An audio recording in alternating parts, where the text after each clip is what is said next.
Okay, let's get started. Thank you for joining us. This is another one of our quarterly Holy Cross neighborhood meetings. My name is Jen Higginbotham. I'm the president of the Neighborhood Association, and we'll be going through quite the packed agenda tonight. So if you're one of our speakers, you might see me telling you to wrap it up because we've got quite a few things going on tonight. To get us started, first, we want to thank our lovely hosts. We always want to do this. We're very lucky to have this facility in our neighborhood, and Ball State has always been very generous with letting us use this facility for our neighborhood meetings. Great facility, great equipment. It's a pleasure to be here. I want to give a reminder, this meeting is being recorded. We will be posting it on YouTube afterwards. We have a YouTube channel where we put all of the recordings of the meetings. Usually I try to get them up there the night after, but it might be the day after. So we do want to make sure that we keep comments and questions and things brief, especially because we do have a packed agenda today. If you really want to dig more into the details of anything that you hear going on or anything that you've heard your neighbors talk about, we do have an association board. Anyone's welcome to join that. So just reach out to the neighborhood. I'll have the email up in the slideshow later, and you can let us know if you want to join that board. So with no further ado, well, I'll just give you a quick, this is why the agenda is so packed. We have a lot of guest speakers, so you can see them all laid out there, but we'll be going through them one by one. And we have elections today. This is our annual meeting for the neighborhood association. So we'll be doing elections, and we will also be doing a budget/financial update. And then we have some reports that we want to give. So now we're going to get into our guest speakers. And first up, we have Roman with IMPD.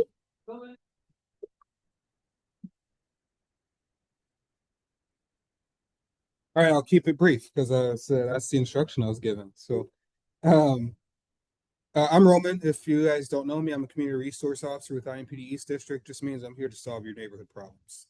That's the brief rundown of what I do. And then I give you some information here. I'll keep it brief. Like I said, the information that I'm going to give you is that your neighborhood is probably one of the safest neighborhoods on the east side of Indianapolis, on the district. Crime is down overall in your neighborhood, 34% year to date. There's virtually zero violent crime in your neighborhood. I'm looking at the reports for year to date in the last 28 days, and there is zero violent crime in your neighborhood. So no robberies, no rapes, no aggravated assaults, anything like that. No shootings, anything. So you may hear on the news people talking about the east side of Indianapolis. The east side of Indianapolis encompasses a large area. So the east side gets a bad rap. You guys may live on the near east side, but the east side could be also north, 56th Street, just east of Meridian, and people would call that the east side. So, you guys are in a safe neighborhood and so on. The one part of crime that is up in your area is property crime. But that's up in every part of Indianapolis. So that happens this time of year as the weather warms. Things that drive that are people leaving their garages open, leaving cars open, things like that. It's warmer, leaving windows down. So the advice that we give out this time of year is to lock your doors, close your garages, don't leave your garage open with bikes and things in there, because people are walking in alleys and they'll steal stuff out of your garage and so on. So just try to help yourself prevent those things. I did say those things are up, but again, in your area, the uptick in that is pretty light. So like for the last 28 days, it's gone from 7 larcenies or thefts for property, and it's at 12 now. Part of that are shoplifting things that have nothing to do with residents. So that's the entire area. So about 5 of those are shoplifting reports. So again, residents are pretty free of crime in your area.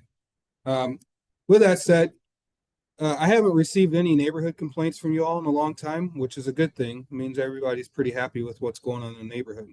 I do want to let you know that if you do have a neighborhood complaint, you can reach out to us, me and my team, and we're more than happy to try to jump on those neighborhood complaints and help you out.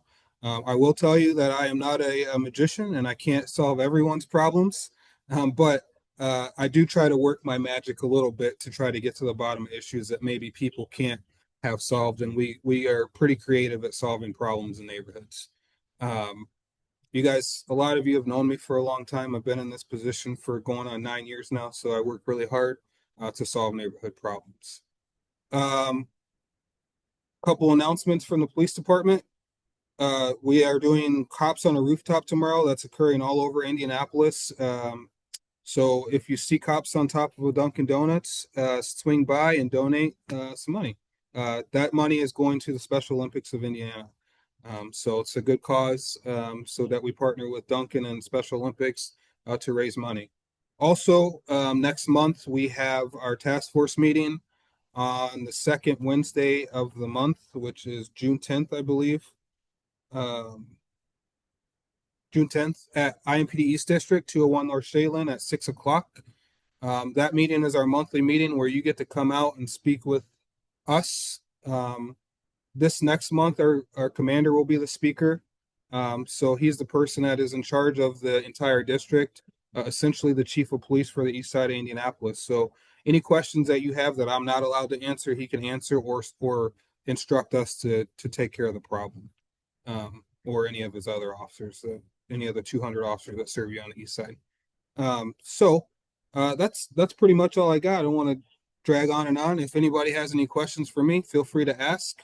And I'll try to answer your questions real quick. And if you don't have any questions and you want to get in contact with me, I didn't bring any cards or anything, but I do have a QR code on my phone if you want to scan it, and you can get my contact information right to your phone. You can save it. So any questions before I get out of here? Get out of your hair?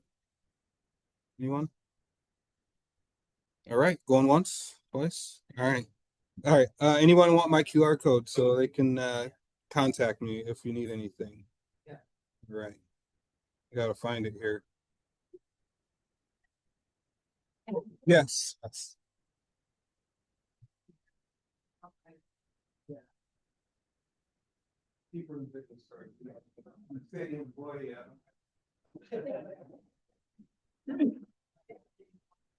They're not paid for them. I do pay for them. Thank you. All right. Anybody else? All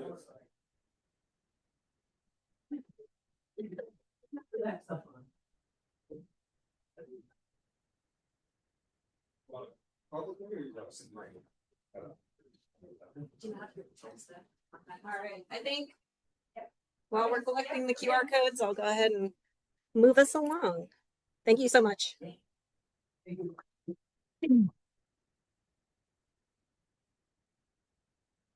All right, next up, we have Counselor Jesse.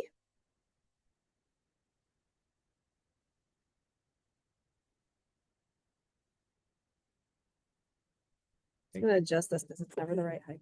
Yeah. Thanks, Jen. Now that Roman has left, I could say he actually does work magic, so please do contact him for anything. They legitimately are super useful, though. I am Jesse Brown, your city county councilor. For anybody who doesn't know me, municipal politics 101. Indianapolis is a strong mayor system. The city council has limited power, and there are 25 councilors. We are actually bigger land area than New York City. So my district goes roughly from Delaware to Emerson, Washington Street to 21st Street. It's not quite that. There's weird gaps, and it goes up north to Fall Creek on the west side. It goes south to Christian Park a little bit on the southeast side, but that's roughly it. As a result, there are, last I checked, Cliff could probably correct me, but there are, I think, 27 distinct neighborhood associations within my district. So if you don't see me here as often as you'd like, I also would like that, but I'm usually competing with 4 or 5 other different committee meetings or neighborhood association meetings. But I'm a crazy person who quit my day job, so I am available in the middle of the day to get coffee or an adult beverage to just chat about things in the neighborhood and see what I could do to help. I think I had 7 meetings today. I've been biking since 9:30 in the morning, so forgive my very casual attire. Always happy to chat. Some of my priorities over the next couple months at the city council are data centers. So my district does not quite go up to Martindale-Brightwood, but I am very close. I live within a mile of the Martindale-Brightwood Metroblox data center, so it's been very top of mind. So pushing, I've got a button right here, pushing to have a moratorium on data center development until we have better environmental safeguards and a bunch of other safeguards. There have been very, very few constituents who argue with me about that point. But if you disagree, definitely let me know so that I can make sure, you know, I'm understanding your feedback. Ethics is one thing that I'm trying to propose. So Martindale Brentwood neighbors tried to file an ethics complaint against their counselor for saying a couple untrue things like on the radio to try to boost that project. Turns out in Indianapolis, there's no ethics rule about intentionally lying to support projects against your constituents' will. And so I'm proposing kind of an omnibus ethics reform that would require a lot more financial disclosures from city councilors, among other things. So if you have thoughts about that, I technically had to submit a draft by today at noon. So I do have a draft in to the city attorney. I imagine she'll come back and say half of this stuff is preempted under state law and we can't do it. So it might be a longer conversation. So if you have thoughts or ideas about what should or should not be on our ethics code for the municipal government, let me know. Let's see. And then one thing that's been coming up with a lot of constituent concern is flock cameras and security. There's been increasing numbers of cities across the country who are banning the use of flock cameras. There's some security concerns I'm not going to take a bunch of time to go into here, but for my tech background, they concern me as well. So my intention is to bring that up for the city council to consider whether we still want to have, I think right now we're spending $6 million on our contract with Flock to provide these automatic license plate reader cameras. We stick the trackers inside because I heard that people were stealing them and they had trackers and they could track down where those cameras were located. Very interesting. I haven't heard one way or the other about that. Yeah, yeah. So those are some top of mind things that over the next month or two, I plan on working on the City County Council. Again, there's 25 counselors there, so my priorities don't necessarily get the limelight, which is fine. So if there's other issues that you are concerned about or that you want to talk to me about, let me know. One thing I haven't been part of big conversations just yet, but I know they're probably coming. If anybody paid attention to state politics over the last year and a half or so, the state house passed a basically almost trap politically. That means that within the next 7-ish months, if the city of Indianapolis can come up with $50 million new revenue, then the state house will match and give us an extra $50 million to spend on roads. So we've all seen the potholes. We've all seen how badly we need that money.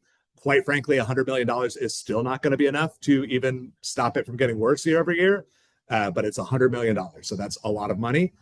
That means new revenue. And we have a mayor who campaigned on no new taxes, period. And so right now, a lot of counselors, I'm not really honestly in those conversations yet, but are pushing for some sort of new revenue that would let us not leave $50 million on the table. Right now, the top plan is a wheel tax. So it'd be a little bit of extra money every time you buy or register a new vehicle. I kind of don't love it because that's a pretty regressive tax. It hits poor people harder than rich people, which I think is the opposite of what our government should be doing. But I think I would still support that because I just think we need every single dollar possible on our roads, and the state would match us 50%. So this is not one that I'm like super zealous about one way or the other. So definitely if you have thoughts for or against, let me know afterwards. I do much better job representing you when I know how you feel. Let's see, I have a few cards on me or I always give everybody my cell phone number and my email address. Happy to chat either right after this in person or, over coffee or whatever makes sense. Or I can take one or two questions, although I know Jen is going to be giving the hook any second here. Oh yeah, thank you. I do publish a weekly newsletter. I've been doing a weekly video as well for people who don't have time to read stuff. I try to find it, amusing and fun to listen to.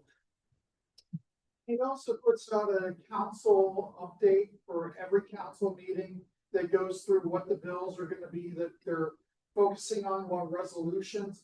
It's very nice if you actually go to the council meeting so you can follow along and understand what they're talking about, because sometimes things go a little quicker than you're paying attention to. Yeah, it was honestly like, I think my first year on the council, I was like, what exactly is going on here? The parliamentary procedure is a little tough to follow, even for people who've done a lot of it in their lives. So I come up with an annotated agenda every month showing what does this mean and what impact could it have on you. I try to make that one, unlike my weekly newsletter, neutral and not say really strongly how I feel about it. And instead, just like, here are the pros and cons that I've heard. So I do think it's pretty valuable for people. Municipal politics is not always the sexiest, most exciting stuff, but if you have any interest, I think it is useful to sign up for newsletter for that. Excellent. Cool. Thanks, everybody.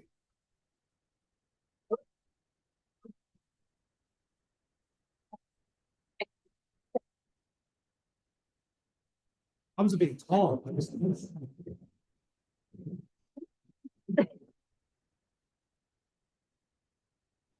Okay, everybody lived. And it looks like everything's still working, right? Okay. Moving on. Next speaker, we have Dr. Jared Dorch in attendance. Yes.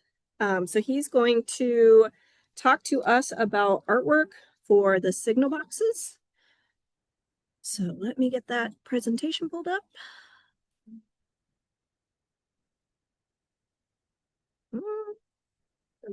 Slide somewhere. Here we go. Yes, I do have the whole screen shared right now, I believe. So fingers crossed. Yes, fingers crossed that it works better than the last meeting. All right, I think, yeah. Good, thank you. And just make sure the screen's on you. All right. Hello. Hi, I'm Dr. Dorch. I'm actually a member of the neighborhood because I am the owner of Gallery 317, which used to be Lost Dog Gallery. It's formerly Lost Dog Gallery. So I'm part of the neighborhood. So I want to make sure that, yeah, I don't know which way. Yeah, it's over there somewhere. And I'm a Ball State grad too, so 3 times. So, but let's get into this because I know you said that we have a time deficit. So once again, I'm Dr. Dorch. I'm also an Ivy Tech professor. So the first box is at New York and Highland Street. And so the plan was to use familiar park imagery to tell a clear story about our community here, using movement and connection to the Holy Cross neighborhood. So it has a winding path, a swing set. There's a little dog, and it kind of reflects the everyday neighborhood life that we have here. And also, the backgrounds are like a really bright mosaic that adds energy and creativity. It also has been known to draw attention from the drivers. So it also slows down traffic, which is an important thing, especially by the park. And he also creates a visual introduction to the park. So this is a rendering of what it may look like. So that is the one that would be by the park. Next, we have in New York and Oriental. It'll be a tribute to the visual tribute to the history and legacy and the identity of Holy Cross. It's going to be the church. The church silhouette and cross immediately connect the image to the church. The rays of light suggest the church's lasting impact to the wider community. The colorful background, once again, adds and reflects the energy of the neighborhood's diversity. Also, once again, is going to help to slow down traffic. And it's also another clear reminder that this place matters. Here's a rendering of what it would look like once it's done. Then we have at New York and State Street. Now we're going to be more reflective of what we want our neighborhood to reflect as we are neighbors and people coming in. The Holy Cross Heart Box. It's going to serve as a colorful welcome to the Holy Cross. The heart represents the community, pride, and belonging. The bold line suggests the streets and the connection between throughout the neighborhood. Once again, the bright colors reflect the many people's stories and experiences that make Holy Cross feel alive, cared for, and connected. And once again, will also help to slow down the traffic coming down New York Street, which has gotten a little bit better since they've become a two-way street. But when you've added in a bike lane, it becomes more dangerous because you got to worry about the pedestrian traffic on there. So, and also, I know that now there are more people crossing the street, and it makes it very difficult for them, especially with 2 lanes of traffic. So anything that will slow down traffic on the street will help benefit the neighborhood in that manner as well. And also any shops or businesses, it'll be much easier for individuals to get across to those or to be able to park and things of that nature as well. So that would be the box that would be there. Once again, the colors match, and then we'll talk about why the colors match in a little bit. And then at New York and Arsenal, we're going to talk about the railroad, which sometimes we make the best of it. It can be, especially where the gallery is at, sometimes it can be a bit of a hindrance, but it's part of our community. It's part of what we have here, and we need to embrace it as much as we can. So the design marks the Holy Cross as a place of history, movement, and growth. The railroad tracks guide the viewer into the neighborhood, symbolizing connection and change. We use the downtown skyline, shows that Holy Cross as part of the larger Indianapolis story. And the bright sunrise-like colors suggest an active, evolving neighborhood full of momentum. And that would be the box that would be there. And then finally, we have the New York and Pine Street, the Phoenix signal box. It represents and presents Holy Cross as a neighborhood of resilience, renewal, and forward movement. The rising Phoenix flames and breaking light symbolize the community has faced challenges, but continues to grow stronger. It's positioned at the eastern entrance, so it's a bold visual welcome for individuals coming into the community. It reflects the neighborhood's history, creativity, energy, and momentum. And that would be that box there. Then a few things about the work. The work uses a bold graphic and mosaic inspired style. The style makes each traffic signal box easy to read from a distance, yet vibrant and full of life up close. The shared use of the bright colors creates continuity across all the boxes. Each design stands on its own while connecting to the larger Holy Cross neighborhood story. Together, the colors suggest movement, diversity, and unity, and the colors show how different people, places, histories, and experiences create one connective and creative community. So a little bit about me. I'm an Indianapolis-based artist, educator, and community builder. My work centers on storytelling, neighborhood identity, and creative placemaking. Art and public projects that I've done use bold imagery, accessible design, and community-centered themes. I like to celebrate history, connection, resilience in everyday life, and I'm committed to making art visible, meaningful, and connected to the people and places that it represents. And finally, a little bit, I'd be remiss not to talk about the gallery a little bit. Gallery 317 is an Indianapolis-based gallery and community creative space. We use art to support storytelling, connection, and neighborhood growth. We like to engage through our exhibitions, public art projects, artist collaborations, youth activities, and community programming. We want to make sure that the neighborhood knows that we are open for business, that we'd love to have the community more engaged, as engaged as possible. We love for you guys to come in and do things. We'd love to have the organization come in, maybe have a meeting over there sometime. We'd love to host you, things of that nature. We just really would like to make sure that the space is utilized as a community hub as well as a gallery space. We want to expand its role as both an exhibition space and a community hub. Also, once again, it was formerly Lost Dog Gallery. You'll be seeing some changes in the exterior. We'll be removing some of the old signage, putting up new stuff, rebranding it, and all those things that come with that. And we are also a nonprofit organization, so we have a mission to serve. And part of what we're trying to do is make sure that we make an impact in the neighborhood as long as we're going to be here. So we plan to stay. We plan to work with the neighbors in the neighborhood, and we are so happy to be here and glad to be part of the community. And we want to be a pillar as well as a helper in the community. So thank you very much, and we hope to continue to work with you as much as possible. Yes.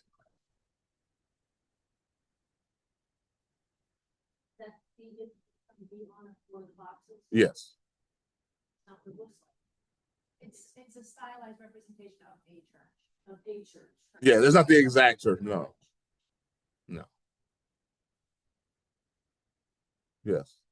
As somebody who's had to fix the tagging on boxes before, what's the plan on when they get tagged? Because they won't be tagged early and often. Yes. So the Arts Council has a very strict, they give us like a whole notebook of the materials that we're allowed to use. And they're using, it's like, I'll have to give it to you directly. I did look, there's like a specific paint and coating that we're using that's like easy to wipe off. So there'll be a routine that's done to make sure that it's done often, to make sure that's wiped off and cleaned whenever it's done. So there are things in place to make sure that if and when somebody would do something like that, there are protocols in place for that. Yes. The only thing that kind of freaked me out was when I saw that texturing, I was like, oh, that would take a lot of work to redo. The gradients, yes. Yeah. It looks good though. It looks great. Thank you. But more than likely, and those are renderings, and like once we get into it, the color, those gradients probably won't be exactly the same. That's just the idea. But when it comes to the execution, those will probably be more solid than they were in the drafts. Yes.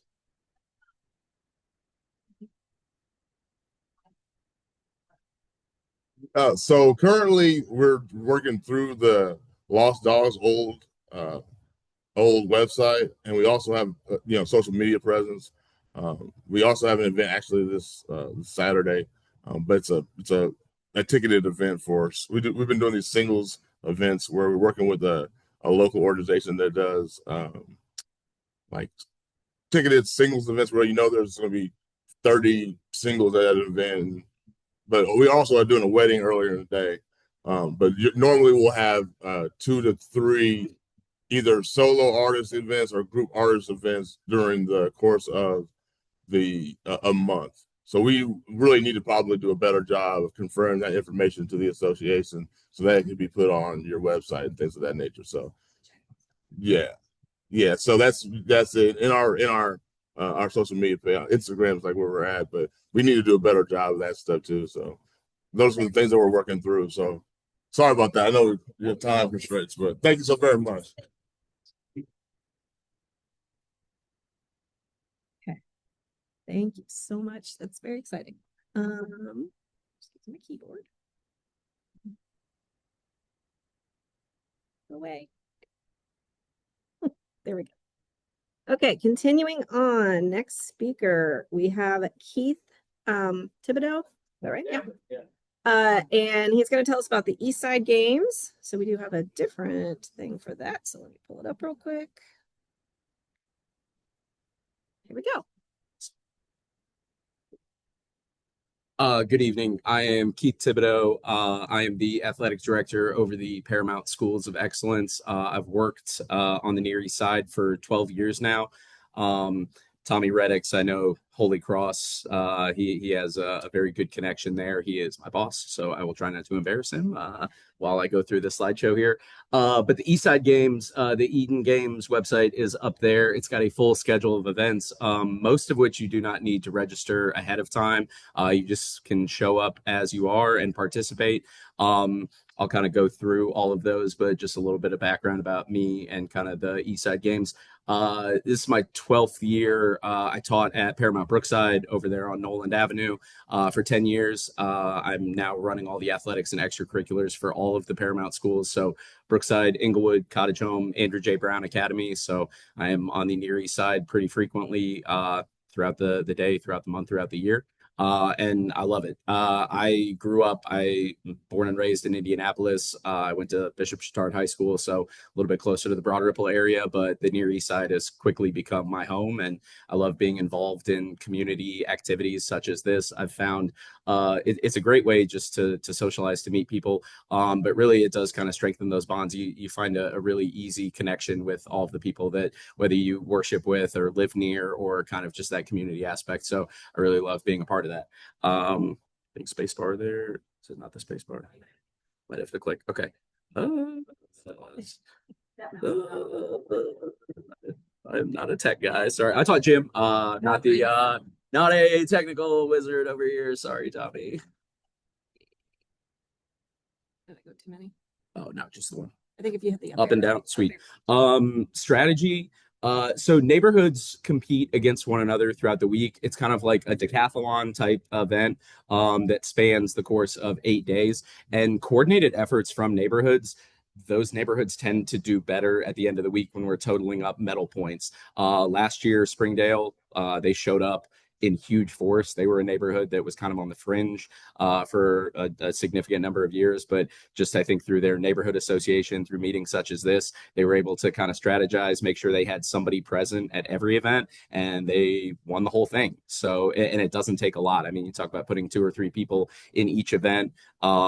It adds up at the end of the week there. So yeah, like it says there, Springdale was the one that took gold. I know Woodruff Place always has a really strong showing, especially for seniors and youth. So there are different divisions. There's men's, there's women's, there's youth, there's seniors. For most of the events, it's kind of broken down based on that. And I'll kind of start going through the event. Oh, that's the wrong way. Whoops. Yeah, like I said, every medal matters. It all counts towards the point total at the end, and then there's a traveling like rivalry trophy that gets engraved, and then that neighborhood gets to hold on to it for that year. Tommy has put in here the last time Holy Cross snagged a top 3 spot and got its name onto the trophy was back in 2012, placed third. So it has been a minute since the Holy Cross neighborhood has kind of showed up in force there, which hopefully you guys are more than willing to show up and participate. And I can speak as somebody that's participated in pretty much every Eastside Games over the last decade plus. It's a lot of fun. The events are a lot of fun. And yeah, it's a good time. The schedule. So Saturday, June 20th, we start with cornhole that's played as singles. So you can show up. You don't necessarily need a partner. And that one is broken up into divisions, seniors for men and women, adult men and women, youth. I know the kids always have a good time. The boards are super close together just because they're kids. But we have a lot of divisions for that. A scavenger hunt, which will take you kind of all around the Near East Side. You get certain amounts of points for completing tasks or finding landmarks. Tommy kind of runs all of that. It's a lot of fun. Excuse me, there's different divisions as well for if you are on foot or if you are biking or if you are in a car or if you are as a group or as a single. So again, kind of some different ways to go about doing that. The cooking competition on Sunday, any of you who know Tommy, he's a big foodie. So he loves the cooking competition. I myself am more plain. Some Dino Brand chicken nuggets are enough for me, some pizza rolls, but that's more Tommy's niche there. But that is one of the very few events that you have to register for. There's a different like curveball ingredient. You have different teams, and then usually a panel of judges will judge the cooking competition there. Egg toss and water balloon toss, which takes place at Paramount Brookside in the backyard. Again, a lot of divisions. I know the kids always have a good time coming out there throwing water balloons. Last year, I think somebody with an egg threw like 80 feet or something ridiculous like that. It was crazy. Very competitive in maybe some of those divisions, but a good time nonetheless. Tuesday, June 23rd, we have both golf and putt-putt. So if you're not a big golfer, Rustic hosts the putt-putt golf, and then Morningstar Golf Club hosts a 9-hole. It's a 2-man scramble, best ball, 9 holes. Every hole is shortened to a par 3. So even if you're not an avid golfer, still a good time to get out there. Trivia at the Golden Ace. I don't know about you. I love the Golden Ace. That is the place to be on St. Patrick's Day, and having trivia there is always a good time. A lot of different categories. Usually there's famous Hoosiers. There's Near East Side landmarks, so you get like pictures and you have to identify. Always a good time. That one fills up quick. Horseshoes, horse and frisbee golf, all of which take place at Brookside Park. Same thing for horseshoes, different divisions, men's, women's, seniors, youths, all of that. Horse is a new one this year. So just in the basketball courts that are over by Brookside Park, by the horseshoe pit and the tennis courts, single elimination. And then disc golf going through Brookside Park, the 18-hole course there. Friday, cards. So euchre, cribbage, Texas Hold'em, and then also happening at Ellenberger Park is doubles pickleball. Pickleball is one you have to register for. Any of the other ones you just show up. Euchre, you do need a partner. For any of the other ones you can play as a single. And then field day and the closing ceremonies on Saturday. That one we do like 100-meter dash, shot put, a relay with the batons. For the kids, there's like an obstacle course that they're timed on. So kind of family friendly event there. A lot of different events, and yeah, it's just a really good time.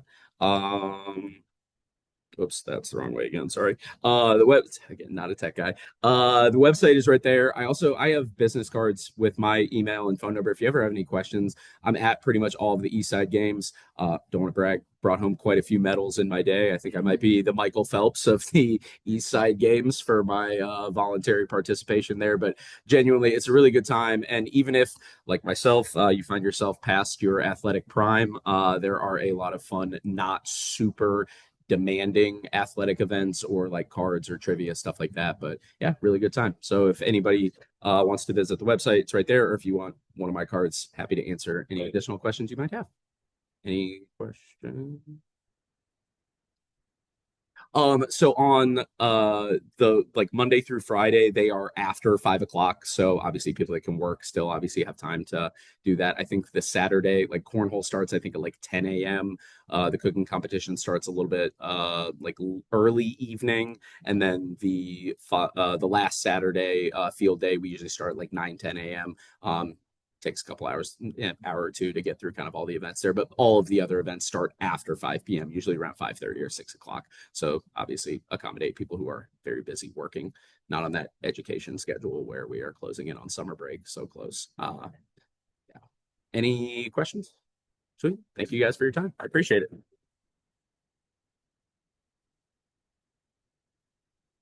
Thank you, Keith.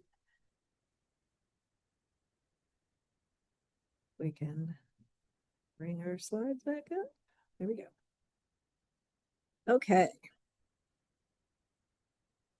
Next up, we have Clarence Underwood. Was going to attend. I'm not sure if I see here. Okay, he was going to give us an update on the Blue Line. He reached out to me like probably over a month ago, so maybe it slipped off his calendar. But if he slides in late, we'll try to add him on in. And then we have Michael who wants to give us an update on Market Street. Oh, and I did create a slide from the image that you put in your email. Well, it kind of gives it away there. Thank you. Yeah, my name is Michael Taft with 1820 Ventures. We are working on the redevelopment of the Angie's List campus and then what was formerly known as JL2 and we call Cole Motor over here. So appreciate you guys letting me join tonight. You can see that we're hard at work with construction over there.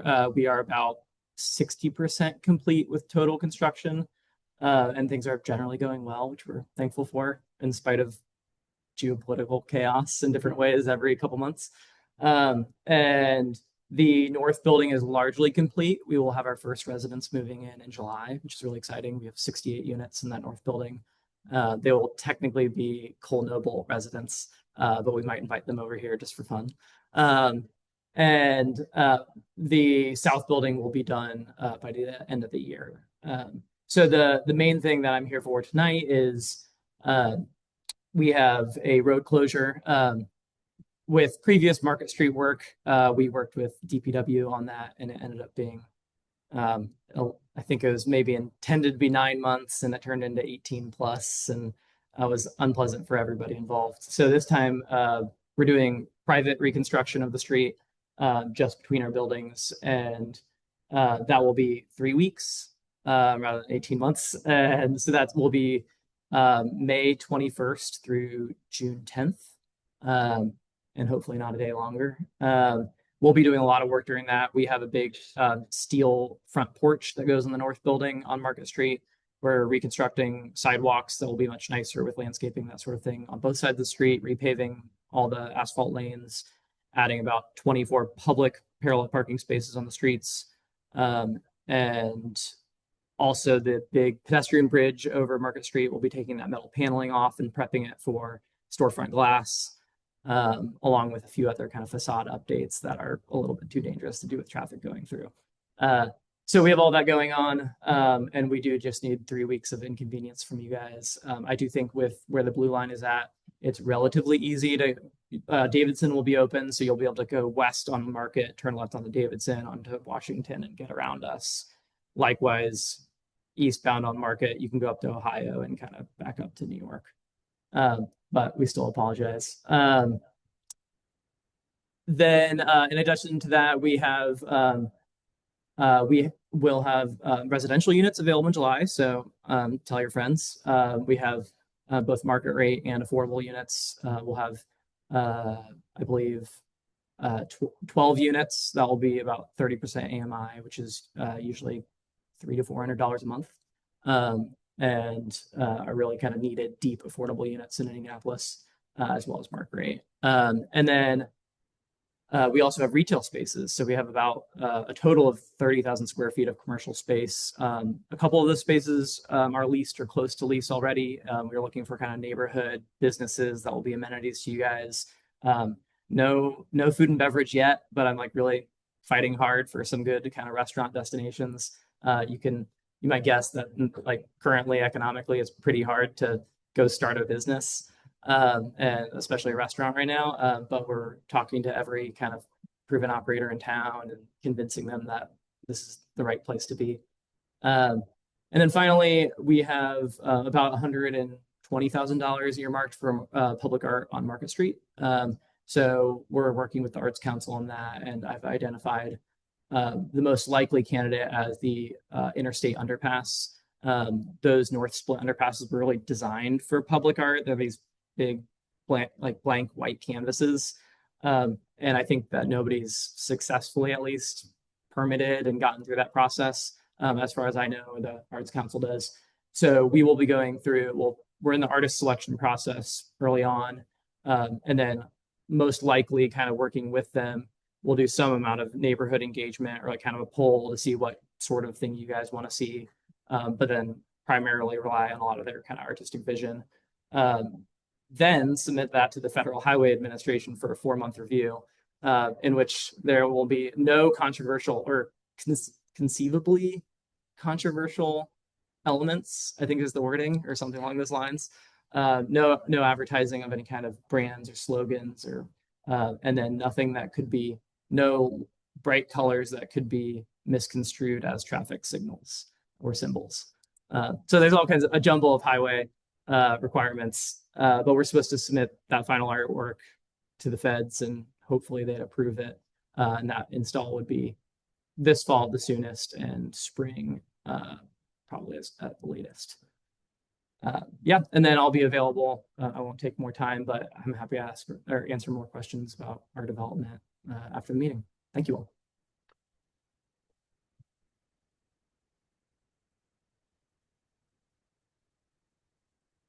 Okay, and I think we're on the last guest speaker. Susan, Westminster, wanted to give us an update on what's going on.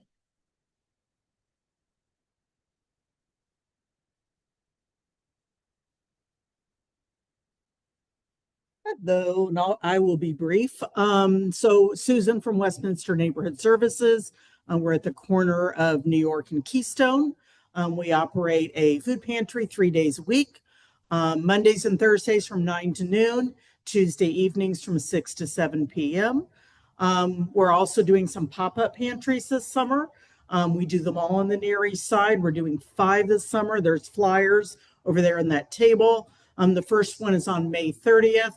And they're from 10 to 12 on a Saturday morning. The first one is at the East Washington Library. I know we're doing one at Parker Place Apartments. There's one on 10th and Hamilton. I'm forgetting the other two, but let me know if you'd like more information on that. But they're a good way for more people to be aware of our services. When we do a food pantry in the morning, we also do a soup kitchen. So we start with breakfast, and then we serve a hot lunch from Second Helpings, also tossed salads, fruit salads, and desserts. We're staying pretty busy, if you can imagine. It varies widely, but we serve about 250 individuals and families a week. Getting a lot of little kids in these days. Like one thing we do that's kind of fun is we put a coloring packet together for kiddos.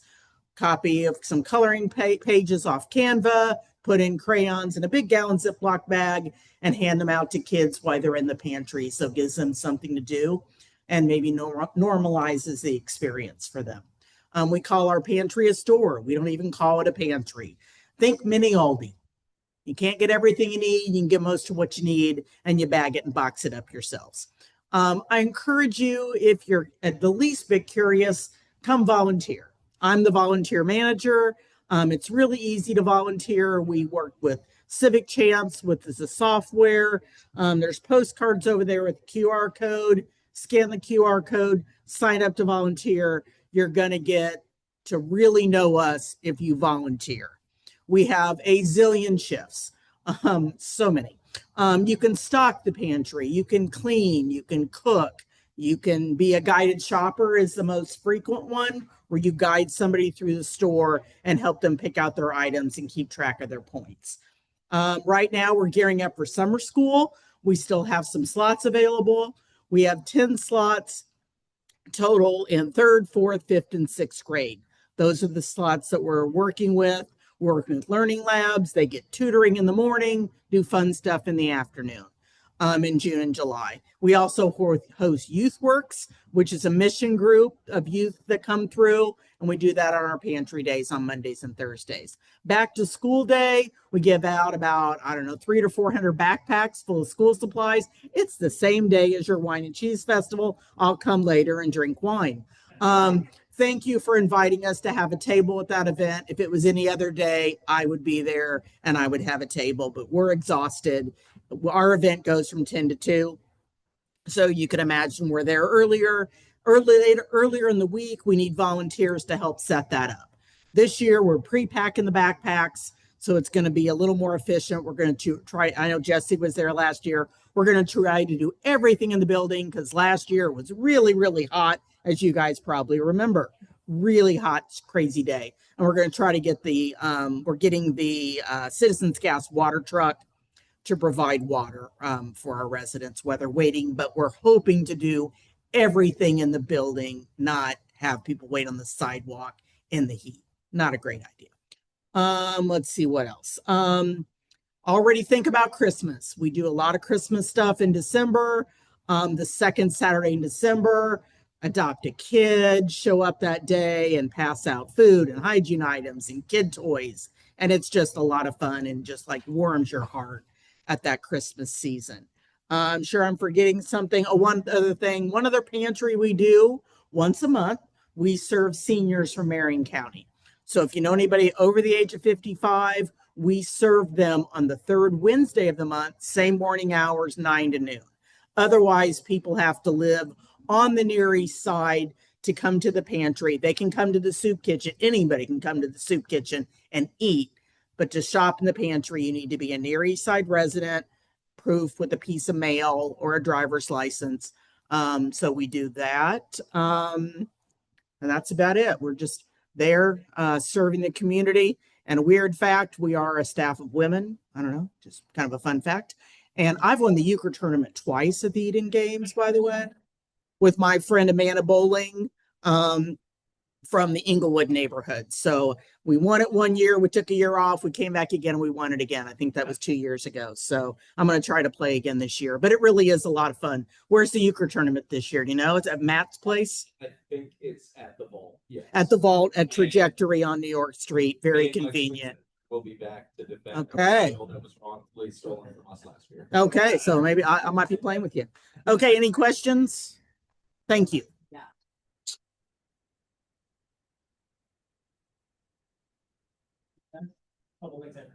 Oh, sure.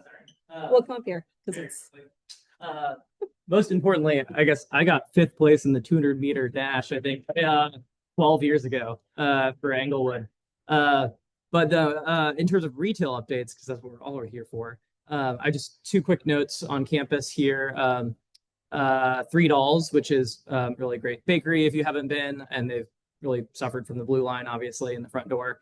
But they thank you for supporting them, and they've had the confidence of expanding. So I think it's like a 30% expansion of their square footage to have more indoor seating that will open any day now. So that's really exciting, and tell people to patronize them. And then also we have Liftoff shakes and sandwiches that you've probably heard about, sort of. I think they have almost no digital presence yet, but they've had possession of the building for a long time and have been working their way through a broad expansion, I think, in citywide. And I think their major pinch point right now is workers. And so I think if you know any young folks that want kind of a first job, I have no doubt that they're hiring. I think that's what they're waiting for. And they do have limited soft opening hours that I don't know here at this location, and are hoping to be up and fully running soon. So that's really exciting. Okay, great. Yeah. So right after the meeting, you can sneak over there. Yeah. So very exciting, and would appreciate any support for those businesses. Thanks. okay. Time to move into some neighborhood reports. So this is an important thing that we do at our annual meeting, our elections. So we're going to go ahead and do those just to make sure we've got plenty of time. For the Holy Cross Neighborhood Association, we do have 4 officers: president, vice president, treasurer, and secretary. And those all have 1-year terms. And in order to be one of those officers, you have to be on the association board to be nominated for that. For the Holy Cross Neighborhood Foundation, there are 2-year terms. Right now, there's 1 elected position open, and the association board can appoint additional people to the foundation to help serve over there as requested. For the association elections, we essentially have the same panel of people that we had last year. I will call to see if there are any floor nominations that anybody else wants to throw their hat in. But as I said, they do have to be association board members. And then we'll go ahead and just vote as a slate. And I will need to know who's making the motion and who's making the second, so we can put that in the record and have that on file. So are there any nominations from the floor that anybody wants to throw out there? Okay, so then moving forward, we'll say it's essentially just a majority vote of people attending this meeting is how our bylaws are written. So I'll just say all in favor of the slate that's presented on the screen. That's right, we need a motion. I just said that. Okay, we have a motion from Renee O'Sullivan and a second from Cliff Marsiglio. Okay, so all in favor? Hands in the air, and we'll just see if.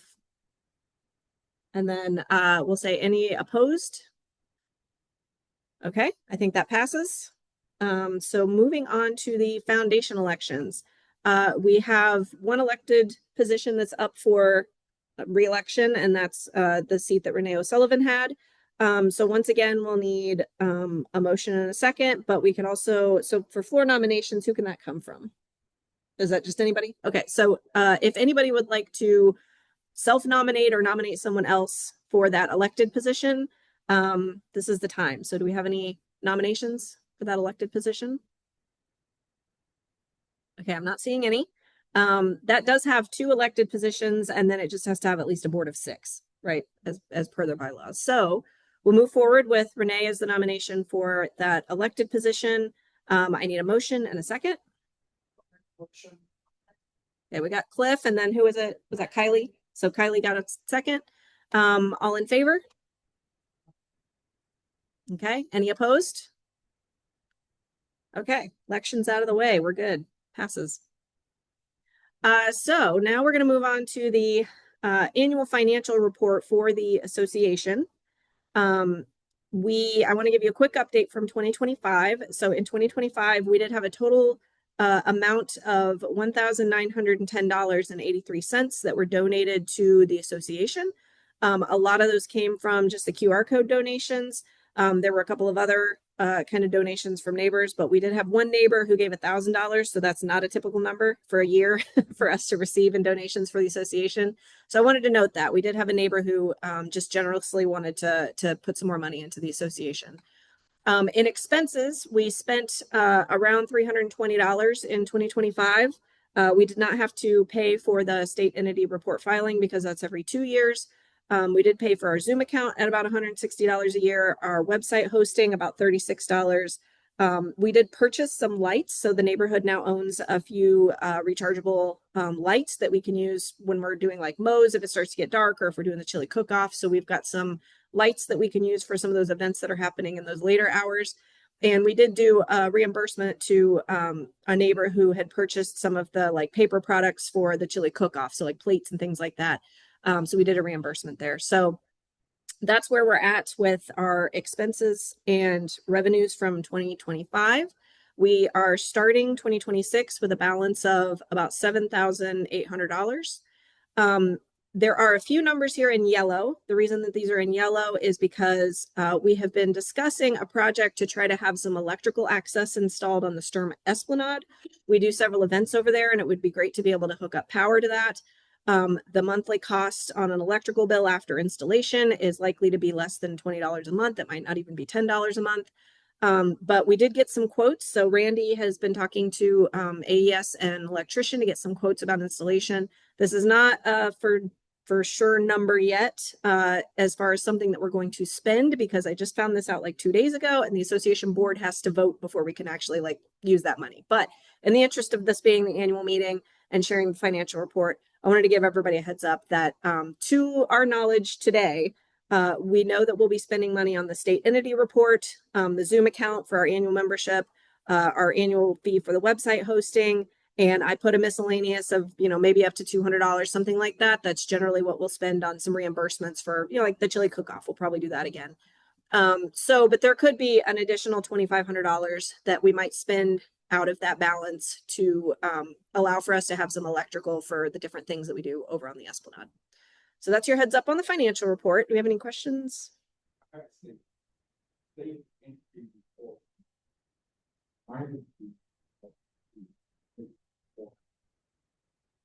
Or is that okay? So we're a 501. Yeah, we're a 501c4. Yeah, so this is the number that I got from our treasurer was that it's somewhere around this number probably. Maybe it's a little higher. I'm not sure if the rates have gone up, but for the 501c4 filing. Yeah, appreciate that. Gwen? We did let install here, we will be like locked up. So Yeah. random people can use. So. Yep. Yep, definitely going to try to make sure it's a secure access point. But we will have the ability for different people to use it if they want to use it for things. Mm-hmm. So Renee will be giving a report in just a couple of slides. Oh. Yeah.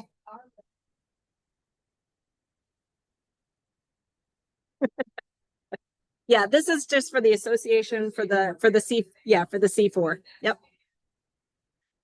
And I think with that, yes.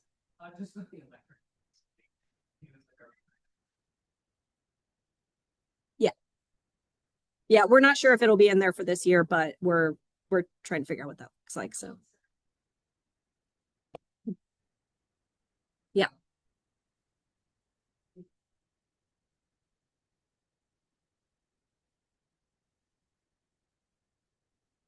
Yeah. Okay, moving on. Wanted to quickly do a spring cleanup recap. We've got Amanda.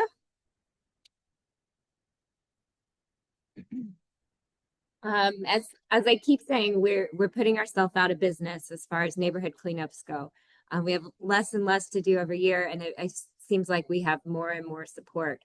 A lot of people worked ahead of time to clear their blocks and to make piles, and so it was easy for the health department to come and get those. A lot of I think there were at least 20 of us out on the day, even though it was raining. So people working before, people working during. The Marion County Health Department, they're just the best people. Keep Indianapolis Beautiful helped us out with supplies and getting the word out as they always do. We also have the Clean Team / the Taste Buds. If you guys haven't heard about them yet, yes. We've got a group of guys that have made it their business to go out and do regular cleanups. In addition to what maybe those of us who are block captains or who keep our little section of the neighborhood clean, these guys are going out and they're getting on the hill and cleaning up around the interstate. And they did so much, and we appreciate it a lot. There'll be an article in the Urban Times that comes out that Doug wrote, and it just explains a little more what they're doing. So really big thank you to everyone who's working every day, everyone who worked ahead, and everyone who is there to support it. We'll be doing it again in the fall, and that will be a dumpster, not a health department. So we'll be talking about that, but thank you all very much.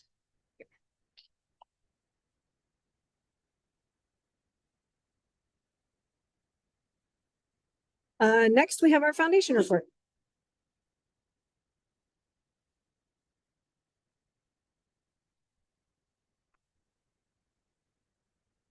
Okay, can you guys hear me okay? Okay. Thanks, Trini. Here's some of our balances. Our total balance is a little over 56,000. We have an investment account. Basically, we wanted to earn a little bit more than nothing that we get from our checking account. So we have an investment account. Our checking account right now is at 41,000. Keep in mind, we're starting to get money in and money out for the Wine and Cheese Festival. So that number is going to fluctuate a lot here for the next couple of months. And then of our total, 23,000 of it is restricted for certain projects.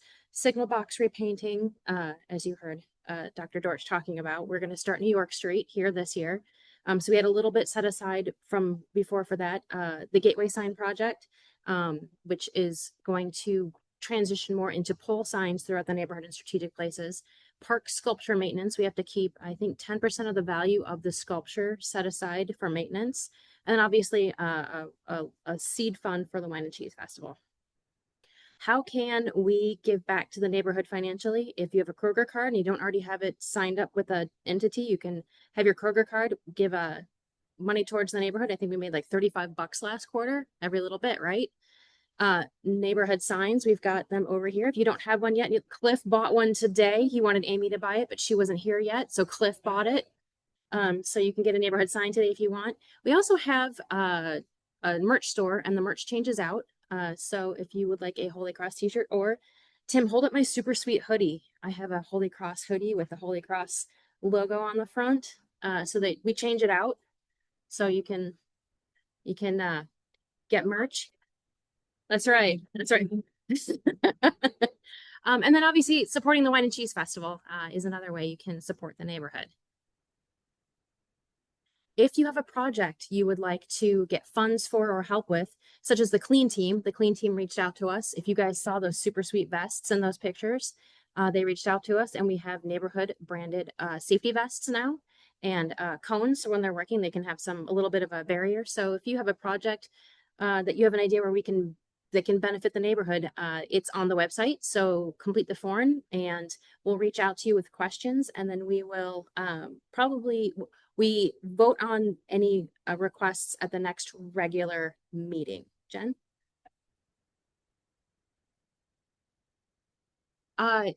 Well, so there's a lot of bureaucracy because it's a DPW signal box.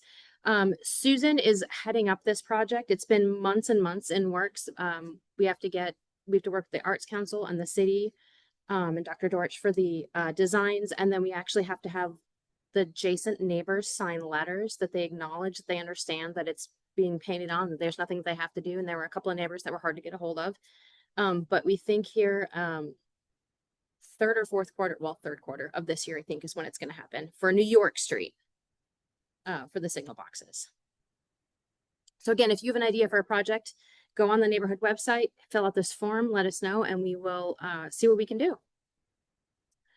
Recently completed initiatives, as I mentioned, Holy Cross Clean Team and their vests and cones. We did a Dime to Donate fundraiser. IOZOS was kind enough to host us, and I think we ended up with, $650 that they're going to be donating back to us just because people went out and ate that day. So thanks everybody who went out, and thanks to Katie and IOZOS for that. We have just wrapped up our 2025 financial review. Again, Kylie wishes that our sheet was as short as that. It's a lot to go through. We have a lot kind of that we do, primarily because of the festival. We had an Easter egg hunt in Highland Park, and bear with me, Susan gave me notes on things I needed to share. Susan's out of town. She said she had over 50 kids show up looking for eggs, prizes, and candy. 20 to 30 adults enjoyed mimosas, morning buns, and macaroons. Thank you to all of the helpers who texted and volunteered, and to everyone who didn't text but pitched in and helped. So it was a big success. And then we had the Oscar pool, and there was a three-way tie. Erica, Courtney, and Howard each received a $50 Fandango gift card. So congrats on best guessing, guys. Nice job. Active projects. Most of you have seen the utility pole signs that faded a little faster than we were hoping they would. So we're working on getting a grant. I believe we're applying for an $8,000 grant to help offset the funds that will cost for the materials and installation.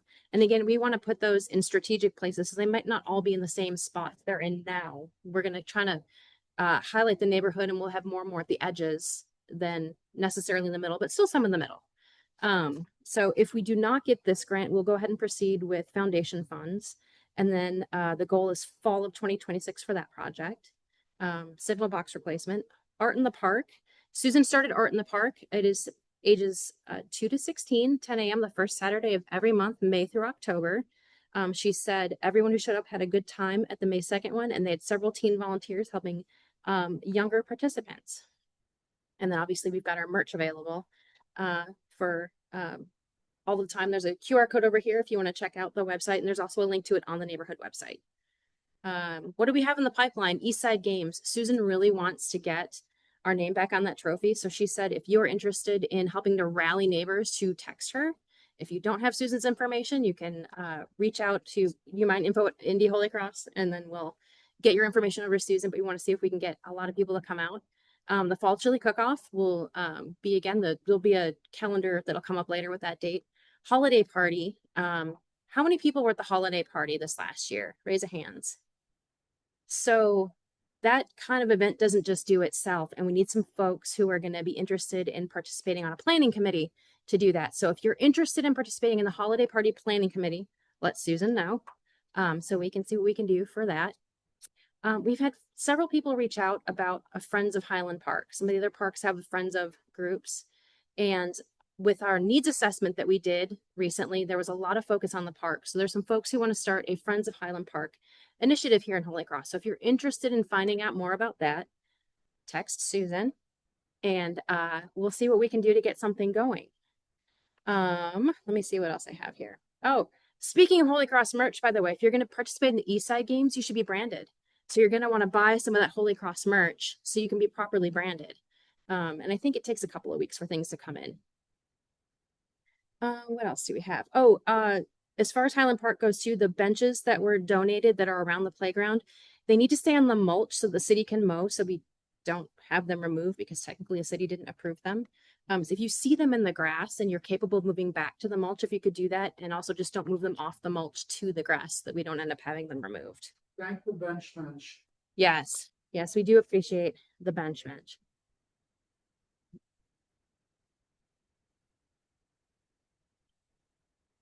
Okay, and then what we're looking at for next year is starting the process of looking at the single boxes that were replaced for the two-way conversion on Michigan Street. So we'll look at that next year. Any questions on projects? Okay. Holy Cross Wine and Cheese Festival. Who has been to the festival before? All right. Who has it in their calendar already? Yes. All right, guys. Same location as usual on the Esplanade. Saturday, July 25th, 4 to 9. All of this information is on the website. We have our sponsors and partners. We're very excited about the folks that we're sponsoring and are sponsoring us and are partnering with us. For the Kids Zone, we'll have a bounce house, a face painter, and coordinated activities again. This year's Cheese Wars theme is Nacho Showdown.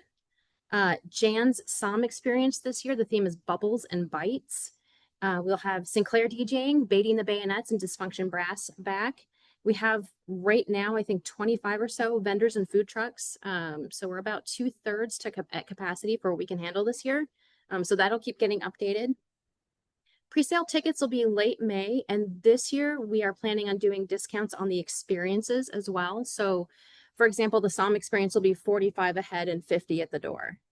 So all of that will be on the website, or is on the website. Any questions on anything here?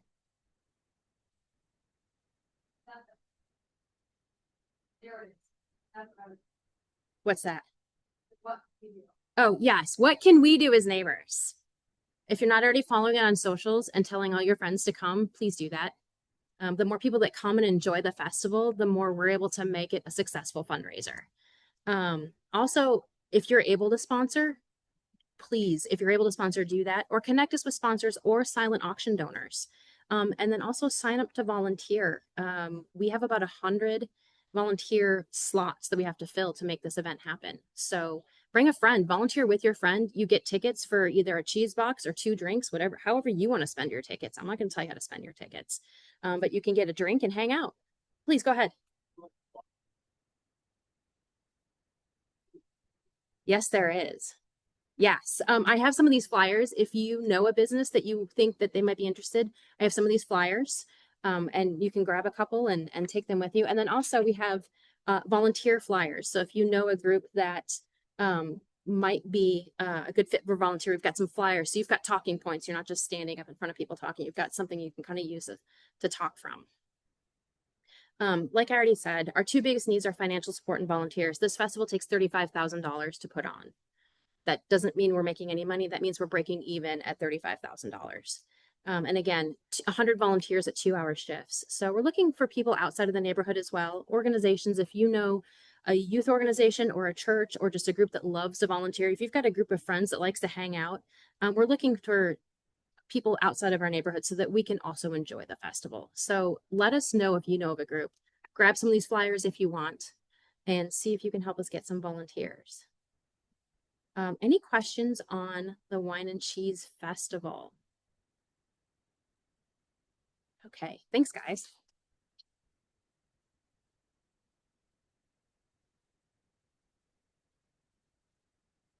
Do you want to do an update? Oh, come on. All right, so Cliff's going to give us a quick update on Nesco. This will take only about 45 minutes. Our next meeting for Nesco, for anybody who doesn't know, Nesco is the Near East Side Community Organization. It is the parent organization of the 19 neighborhoods on the Near East Side. Like Jesse said, he has about 27 neighborhoods. But we take up the majority of his neighborhoods. So our next meeting is Tuesday, May 26th at 6:30 at Inglewood Christian Church, 55 Rural Street. Other than that, I'm not going to keep you guys any further. If you want to know more updates, if you want Narcan, I have some Narcan over there. And I'm going to head over to Liftoff. And if anybody wants to talk to me there, come get me while I'm having a float. All right, just a couple of things. I did want to mention, we talked about the Clean Team and the Taste Buds earlier. If you want to join the Taste Buds, they go visit a bunch of different restaurants. Trini's back here. He's more than happy to tell you about the Taste Buds. If you want to join the Clean Team, we have an email address for that. Renee, do you remember? Sorry, what's the Clean Team email address? Is Doug here? Jeff's here. I think Jeff's. I think it's Clean Team at IndyHolyCross.org. Okay. Yeah, Clean Team at IndyHolyCross.org if you want to try to join. Here. Yeah, if you want to sign up for the Taste Buds. Yeah, so we got a couple Taste Buds here. So talking about upcoming things, Girls Night Out. I think we're still talking to Gwen about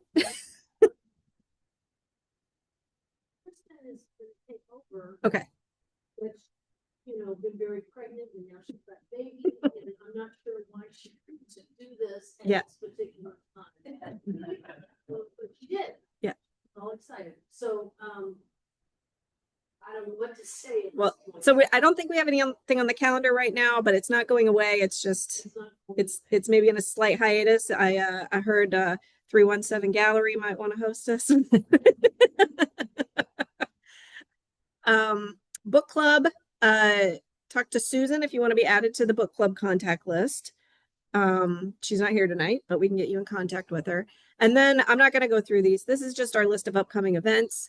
If you want to see the calendar, I believe this yellow QR code here, you can scan that. That'll take you to the calendar page. It's like indyholycross.org/join-in or something like that. But we do have several things coming up. We've got a few Mo's left. In fact, we've got one next Tuesday, I believe. Monday? Okay, so the 19th, Tuesday. Do I have it different on the website? Well, one of the we had a couple times back, I have the 18. Okay. Well, on the website? Okay. We're going to assume it's Tuesday the 19th. I will double check the website calendar. If you, okay. And then, I know, right? Just do both days. We already mentioned Art in the Park, East Side Games, that fall cleanup. We do have a couple cleanups left. There's one on Saturday, July 18th. That's the week before the festival where we just kind of tidy up the Esplanade specifically. But then the bigger fall cleanup is October 24th. And that's the one Amanda mentioned where we'll have a dumpster. So more details on that later. We're potentially going to have an outdoor movie night on September 26th, but keep an eye on the calendar on the website. I don't think that one's on the calendar on the website yet. We still want to make sure we've got people to run that. And then chili cook-off, we put on the calendar for October 15th. I said I wasn't going to go through them all, and then I did anyway. And the holiday party we put on for December 8th. So like Renee said, if you want to help plan the holiday party, it sounds like Susan's going to help out with that. Chili cook-off, we usually have a few people who kind of pitch in to help organize the chili cook-off. So hopefully we'll have a good group doing that again. But there's a lot of stuff coming up. Like I said, a few more Mo's.